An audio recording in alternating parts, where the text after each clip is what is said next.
అందరికీ వందనాలు.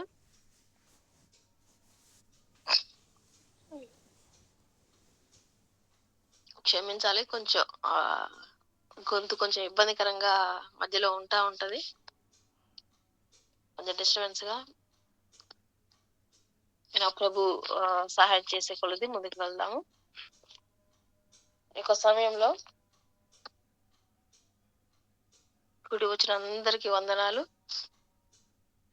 అలాగే ఈ యొక్క సమయంలో మరి మత్తయి సువార్త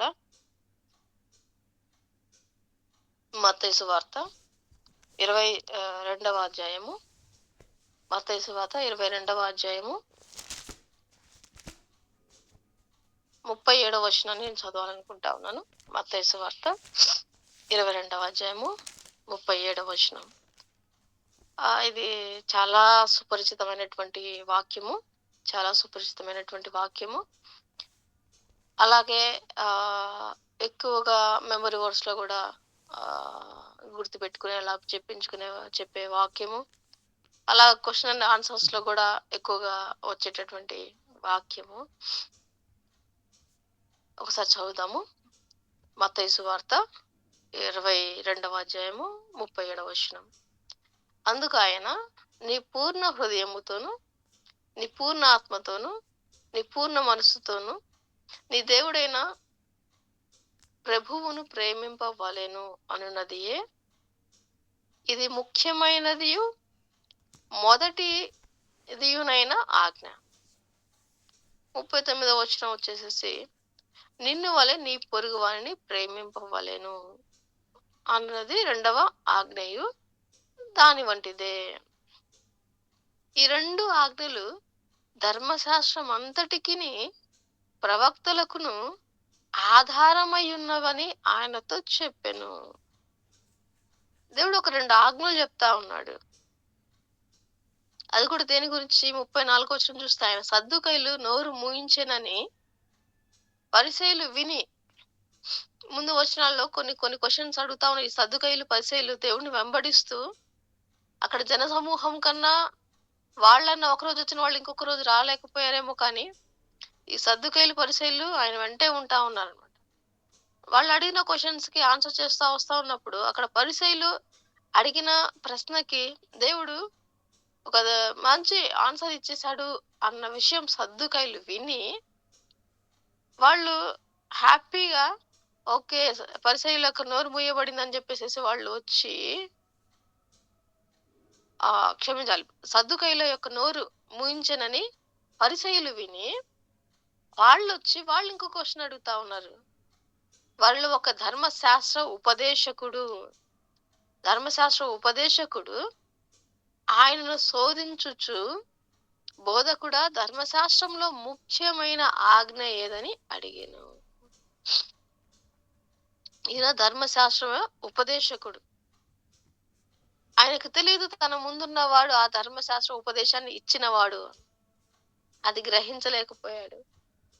తన ధర్మశాస్త్ర ఉపదేశకుడుగా ఉన్నాడు, కానీ ఆ ధర్మశాస్త్రం నిజంగా దేని గురించి వివరిస్తా ఉందో ఆ గ్రహింపు లేనటువంటి శాస్త్ర ఉపదేశకుడు. అంటే చదువుతూ దాన్ని పూర్తిగా అర్థం చేసుకోలేనటువంటి ధర్మశాస్త్ర ఉపదేశకుడు. ఉపదేశిస్తా ఉన్నాడు కానీ గ్రహించలేనటువంటి ఉపదేశకుడు. ఏం ప్రయోజనం? గ్రహించలేనప్పుడు ఎంత ఉపదేశించే ప్రయోజనం లేదు. ఉపదేశించేవాడు, బోధించేవాడు చాలా జాగ్రత్తగా ఉండాలి కదా. ఇక్కడ ధర్మశాస్త్రాన్ని ఉపదేశిస్తున్న అతనికి ఒక క్వశ్చన్ ఉంది. ఏంటది అంటే ఏదో అడగాలని అడుగుతా ఉన్నాడు. తెలుసుకోవాలని అయితే కాదు, కానీ ఎదుటి వాడిని శోధించడం కోసం అడుగుతా ఉన్నాడు. ఏంటది అంటే ఆ ప్రశ్న ఏంటి అంటే ఇక్కడనే తెలుస్తా ఉంది తనను ఎంతగా తనకు ఎంత గర్వము ఉందన్న విషయం అక్కడ మనకు తెలుస్తూనే ఉంది. తను ధర్మశాస్త్ర ఉపదేశకుడుగా ఉన్నాడు కాబట్టి తను అనుకుంటా ఉన్నాడు, ఇప్పుడు ఏ క్వశ్చన్ వేసినా ధర్మశాస్త్రం నుంచి చెప్పలేళ్ళే అనుకున్నాడు. ఎందుకంటే నాకు అంత తెలుసు అనుకున్నాడు. ప్రశ్న అడుగుతా ఉన్నాడు. బోధకుడా, ధర్మశాస్త్రంలో ముఖ్యమైన ఆజ్ఞ ఏది అని అడిగాను.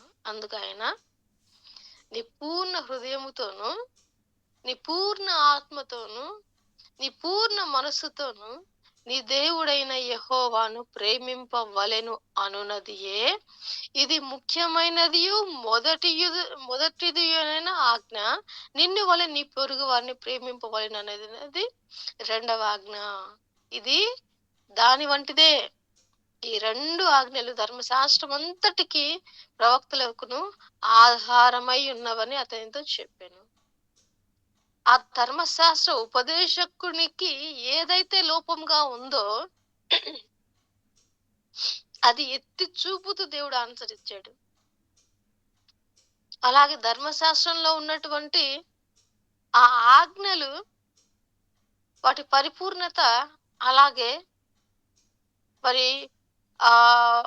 అవి వేటికి ఆధారమై ఉన్నాయో వాటి విషయమై కూడా ఆ ధర్మశాస్త్ర ఉపదేశకునికి దేవుడు ఆన్సర్ చెప్పేస్తా ఉన్నాడు. ఈ యొక్క ధర్మశాస్త్ర ఉపదేశకుడు దేవుడిని శోధించడం కోసము ప్రశ్న వేశాడు, కానీ దేవుడు తన హృదయాన్ని పరిశోధించిన వాడు కాబట్టి తన హృదయానికి ఏ ఆన్సర్ అవసరమో, తనలో ఏదైతే లోపించిందో దానికి ఆన్సర్ ఇస్తా ఉన్నాడు. ధర్మశాస్త్రం అంతా చదివేసేదను, నేను ఇప్పుడు నిలబడి నేను చెప్తే నాకన్నా చెప్పగలిగిన వాడు లేడనుకుంటా ఉన్నాడు. ఇప్పుడు ఈయన నేను ఒక క్వశ్చన్ వేస్తా ఉన్నాడు, దానికి ఆయన ఆన్సర్ చేయలేడు అనుకున్నాడు. ఎందుకంటే ఉపదేశకుడుగా ఉన్నంత మాత్రాన సమస్తము తెలుసు అనుకున్నాడు. కానీ తనలో అసలు ఏదైతే లోపించకూడదో అదే లోపించింది అన్న విషయాన్ని గ్రహించలేకపోయాడు. ఆజ్ఞల విషయమే అడిగాడు, కానీ ఆజ్ఞలు తన దగ్గరే తనే పాటించట్లేదన్న విషయాన్ని గ్రహించలేకపోయాడు. అది ఎరిగినటువంటి దేవుడు అదే ఆన్సర్ ఇస్తా ఉన్నాడు. తనలో లోపించిన దాని విషయమే తన ప్రశ్నకు ఆన్సర్ గా దేవుడిస్తా ఉన్నాడు. అయ్యా, నీ పూర్ణ హృదయంతో నీవు ఆరాధిస్తా ఉన్నట్లు ఉన్నావు, కానీ నీ ఆరాధన, అలాగే నువ్వు దేవుని ప్రేమిస్తున్నట్లే ఉన్నావు, కానీ నీ ప్రేమలో పూర్ణత లేదు. నీ పూర్ణ హృదయంతో దేవుని నువ్వు ఆరాధించట్లేదు. నీ పూర్ణ ఆత్మతో, నీ పూర్ణ మనసుతో నీవు నీ దేవుణ్ణి ఆరాధించట్లేదు. ఒక ఆచార పరంగా, ఒక సిద్ధాంత లాగా, ఒక పద్ధతి ప్రకారం వెళ్తా ఉన్నావు, కానీ అందులో పరిపూర్ణత లేదు. నీ పూర్ణ హృదయంతో, నీ పూర్ణ ఆత్మతో, నీ పూర్ణ మనసుతో నువ్వు ఆరాధించట్లేదు. నీ దేవుణ్ణి నువ్వు ప్రేమించట్లేదు. అదే కాక ఇది ముఖ్యమైనది. మొట్టమొదటిగా నీ దేవుణ్ణి నీ పూర్ణ హృదయంతో, పూర్ణ ఆత్మతో, పూర్ణ మనసుతో నువ్వు ప్రేమించాలి. ఆ తర్వాత నిన్ను వలె నీ పొరుగు వారిని ప్రేమించాలి. ఇది కూడా వాళ్ళకు లోపించింది. ఒక విషయాన్ని మనం గమనించాలి.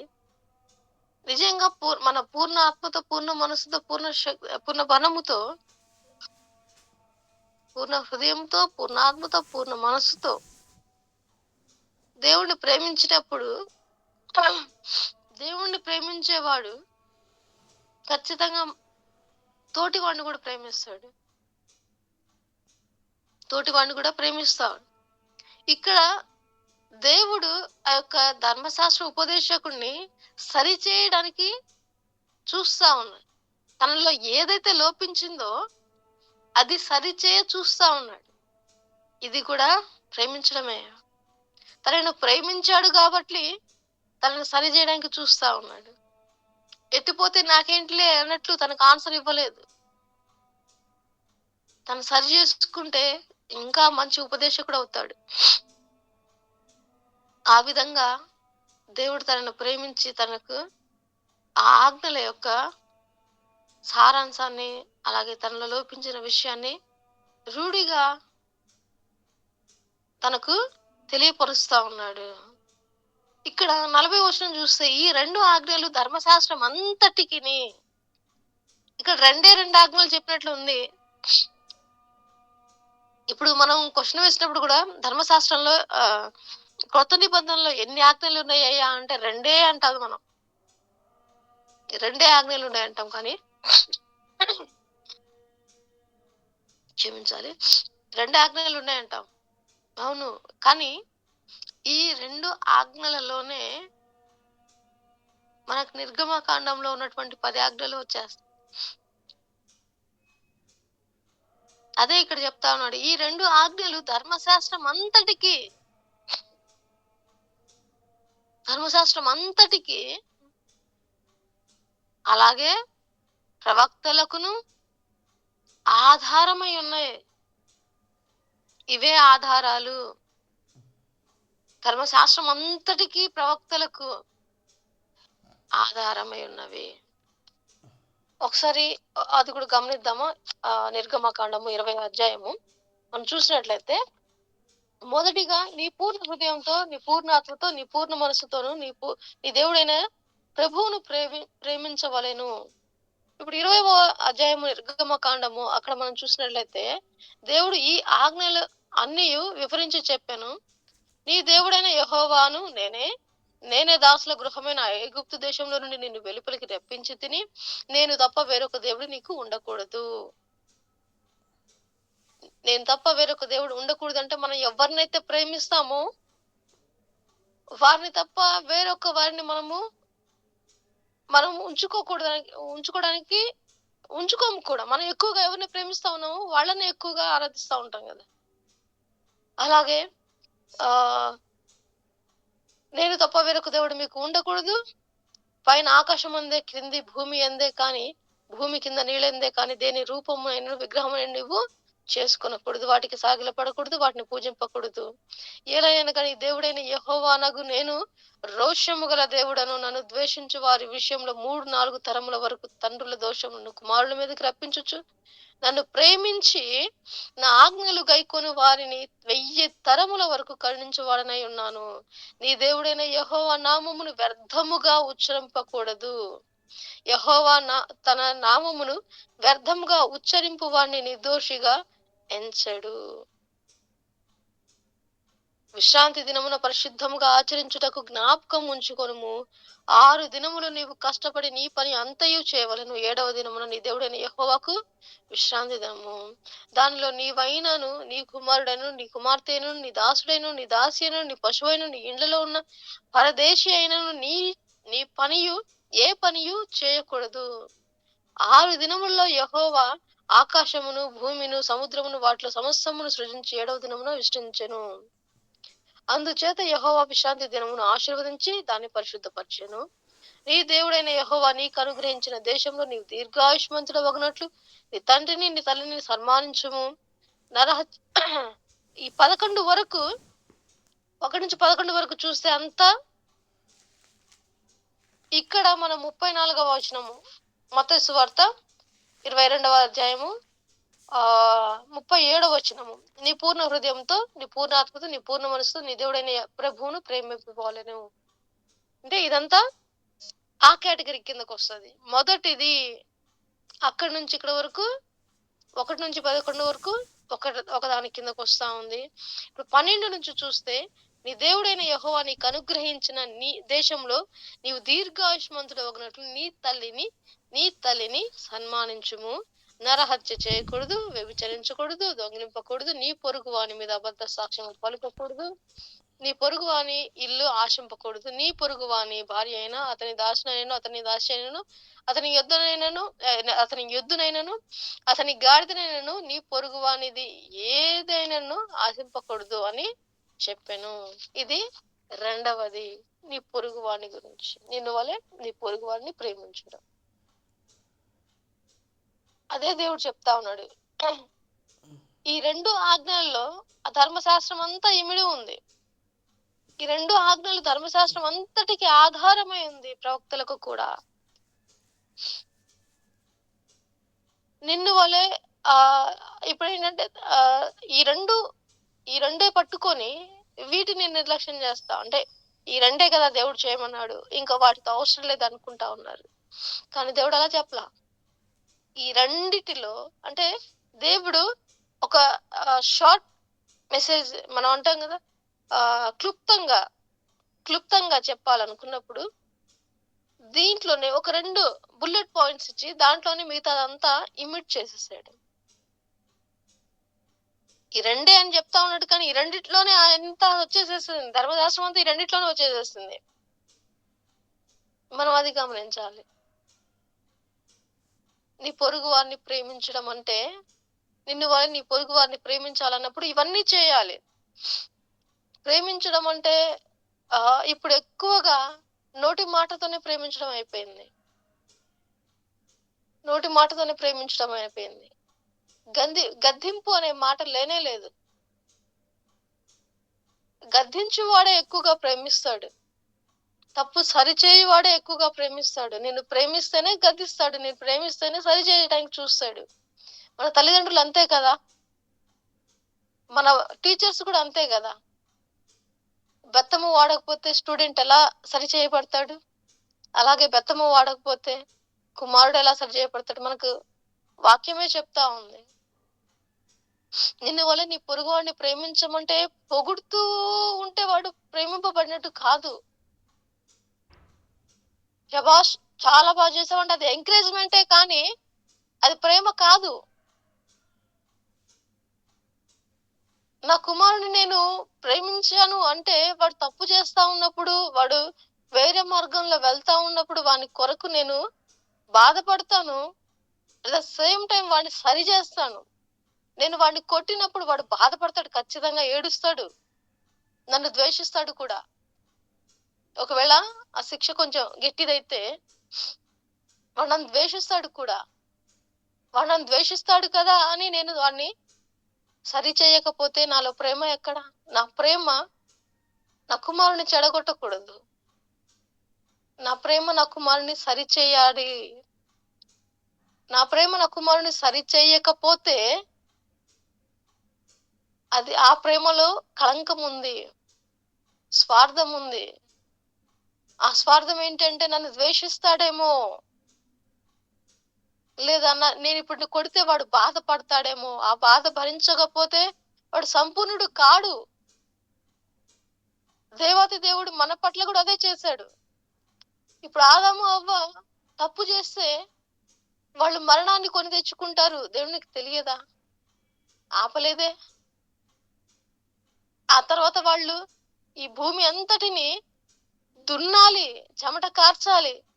ఈ లోకంలో వస్తున్న సమస్తమైనటువంటి ఆ యొక్క బాధలన్నీ భరించాలి గదా!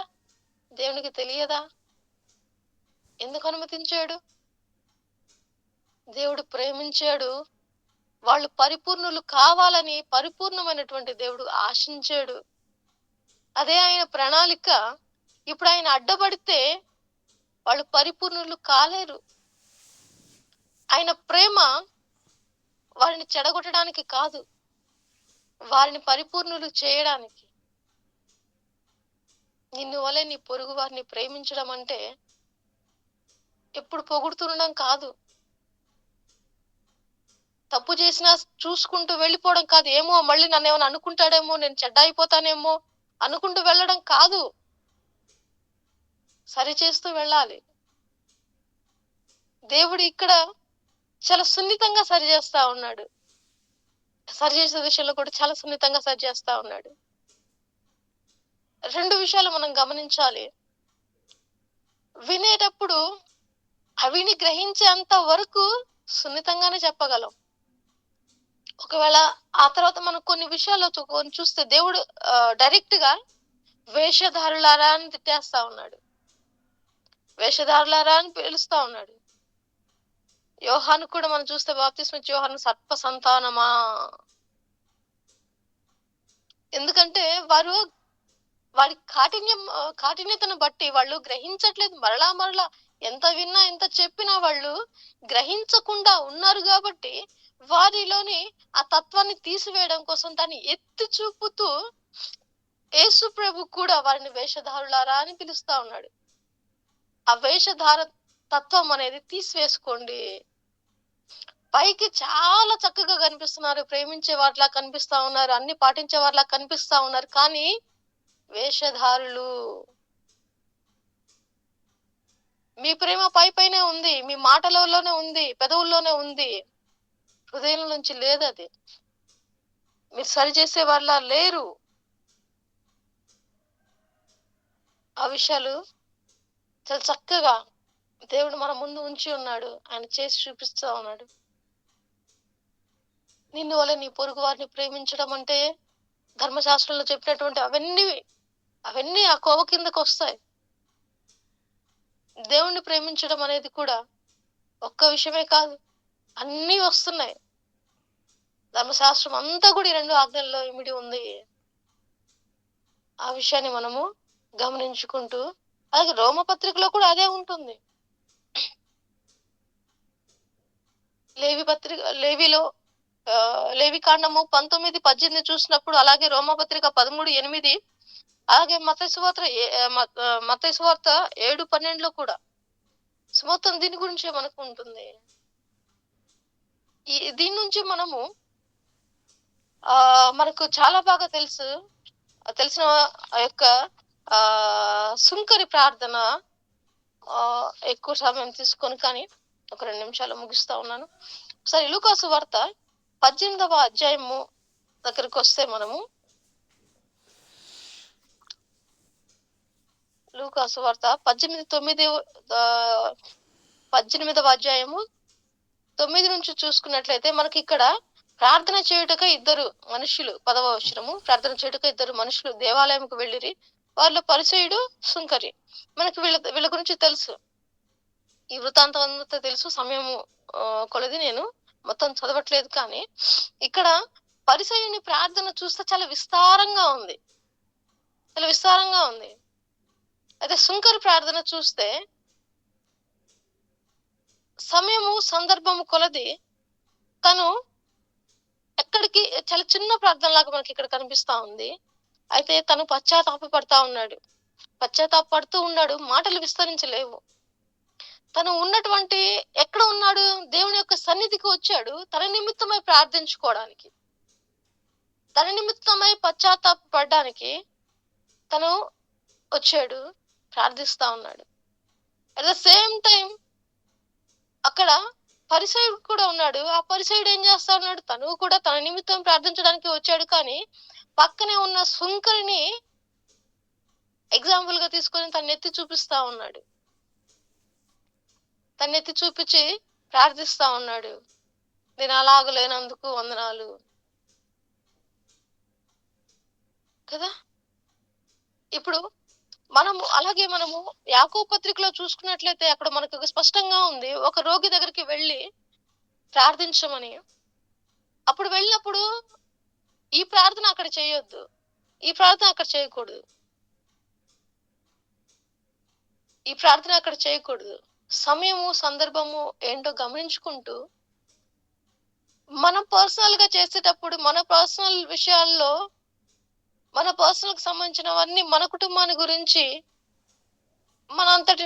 మన విషయాల నిమిత్తమై మనం ప్రార్థించాలి. కానీ ఒకరి నిమిత్తమై ప్రార్థించేటప్పుడు వారి నిమిత్తము మాత్రమే ప్రార్థించాలి. అప్పుడు మన ప్రార్థన సమయాన్ని ఎక్కువ తీసుకోదు. ఏ పాయింట్ గురించి అయితే మనం ప్రార్థన చేయాలో దాని గురించే మనం ప్రార్థిస్తున్నప్పుడు ఎక్కువ సమయాన్ని మనము తీసుకోము.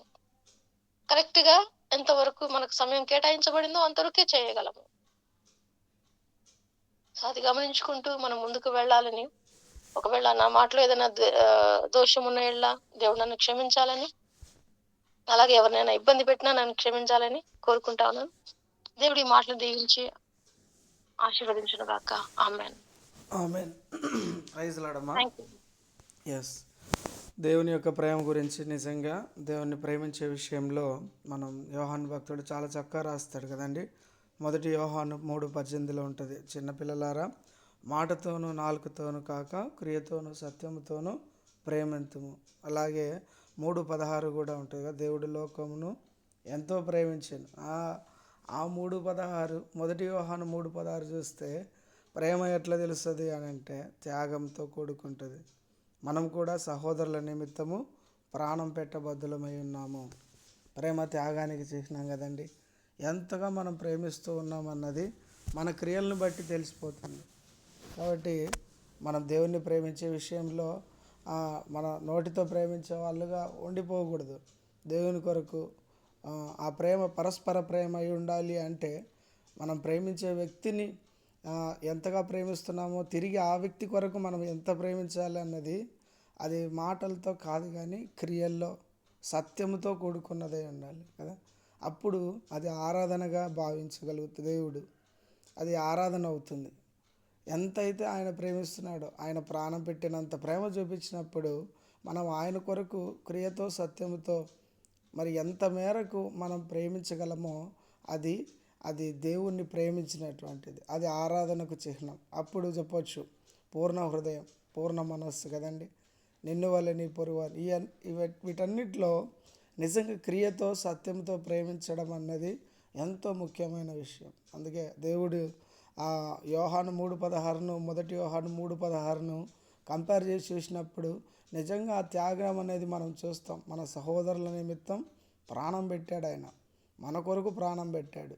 అటువంటి త్యాగపూరితమైన ప్రేమ కొరకు మనం కూడా క్రియతో సత్యముతో ప్రభు కొరకు ఏదైనా చేయగలిగితే ఆ పరస్పర ప్రేమ దేవుణ్ణి మనము పూర్ణ హృదయంతో ఆరాధించినటువంటి వారం అవుతాం. అటువంటి కృప దేవుడు మనకందరికీ దయచేయునుగాక. మనం ఈ సమయంలో మన ముందున్న ప్రార్థన